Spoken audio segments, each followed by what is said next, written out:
Hey guys, Alex here. I'm down in Florida currently, and I'm just sitting here enjoying this Cob house that we created over the past 4 or 5 years, and I'm getting set up for another class here next week.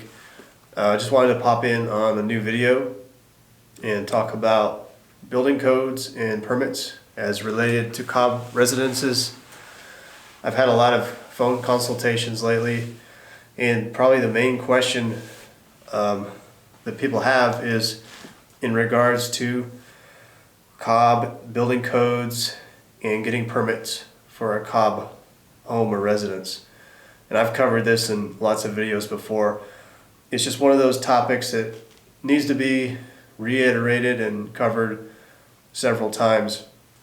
Now, if you guys have questions on where you should buy land to build a Cob house, and what counties are good, I recommend downloading my new ebook. This is a brand new ebook. I've almost completely rewritten it.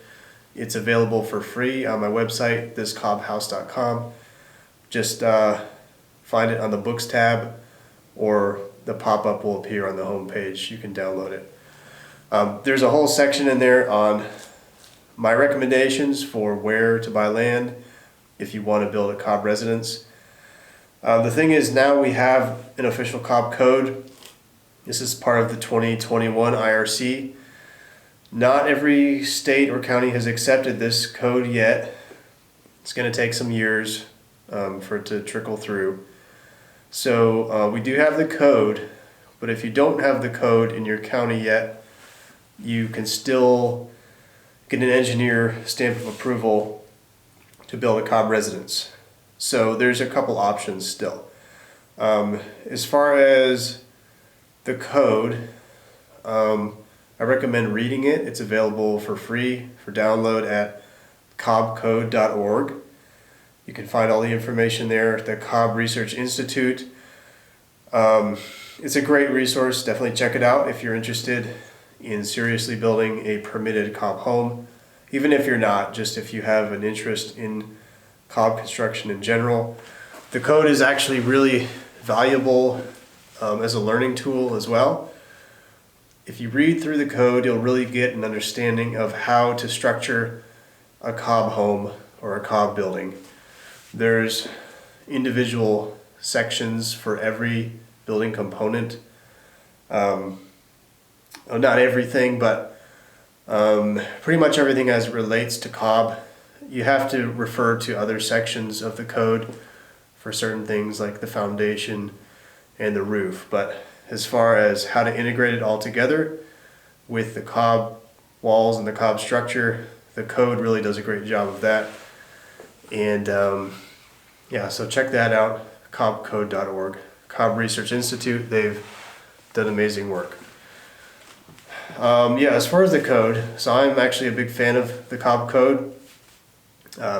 It just opens up opportunities for people if they want to build a permitted Cob residence pretty much anywhere in the United States. So this gives us the more possibility to build in urban and suburban areas, whereas before it was mostly just very rural areas.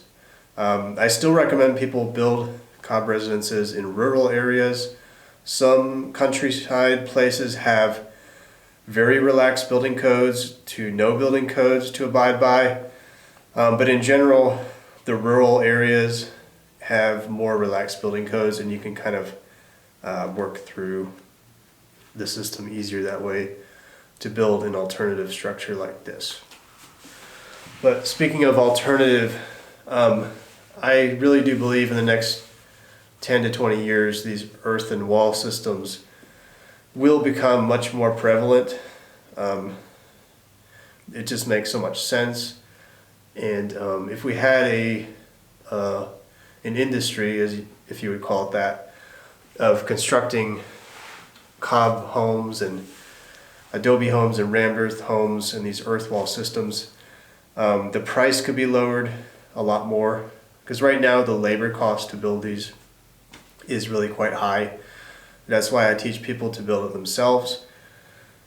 But if we had contractors and companies who built these professionally, then I could see the cost going down and more people being able to afford these. Yeah, the code is good though. I'm still always learning more every time I read it. They continue to update it. I think they just recently completed the fire test ratings for Cob, which I suppose they're included in the code at this point.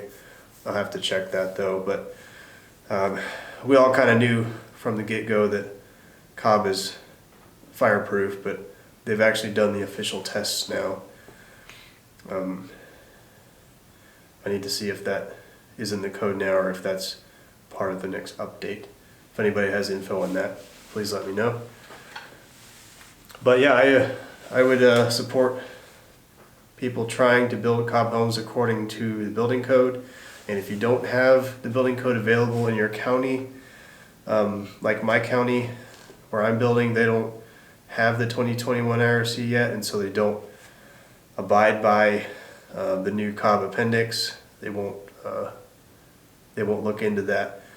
If that's your case, you can still find an engineer to stamp your plans for approval. This is a process I'm working through currently, and I'm hoping within the next 2 years to have the first code approved, permitted Cob building in Tennessee. Oh yeah, another couple of good benefits if you build a permitted Cob home. You can get financing for that home to build it, and you can sell it on the market because it's permitted. If you don't follow the code, there's certain advantages to that. There's always advantages and disadvantages though, so just be aware of what those are. And again, you can read my ebook. I have a section covering more of this. And if you have more questions, you can email me, you can sign up for a consultation call with me, or you can come to one of my classes like we have here next week.